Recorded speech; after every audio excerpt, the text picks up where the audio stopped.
That was Wizard of the Kremlin. I've had to come all the way out to the middle of nowhere to see it because nowhere else has shown it. It's obviously it's Jude Law playing Vladimir Putin and Paul Dano, whatever he's called, playing this kind of propagandist. Really, really interesting film. It was released like a year ago and then never actually appeared in any cinemas, I suspect, just because politically it's so awkward. It's just the story of this propagandist who grows up through the Russian 1990s and then becomes an advisor to Putin.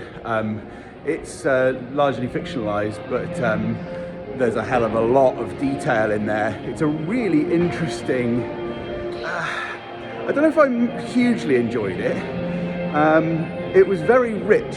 Like, I'm surprised that it got made, really. Not because it was particularly controversial, but because it's just so dense and sort of interesting and intriguing, and like more like a novel, and it's based on a novel from, I think, about 2022. Really worth watching if you're interested in the politics of our age, if you're interested in Russian history and politics. It was very kind of realistic, and there was like Boris Yeltsin was in it, and just loads of it just felt very rich. I don't know the extent to which it is kind of deceitful in terms of the politics, in terms of the events that it presented. I'll look into that, but certainly my kind of initial impression is that it's one for those, if you're interested in history, you're interested in politics, you're interested in the media, you're in any way academically minded, I think you'll find it really, you'll get a lot out of it.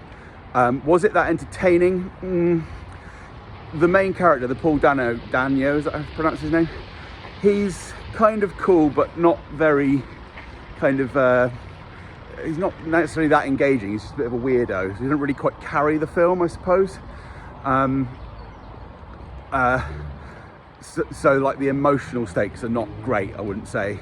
I definitely wouldn't watch it if you're not into it, into that kind of the politics of the world. But one of the sort of most interesting films I've seen at the cinema for a long time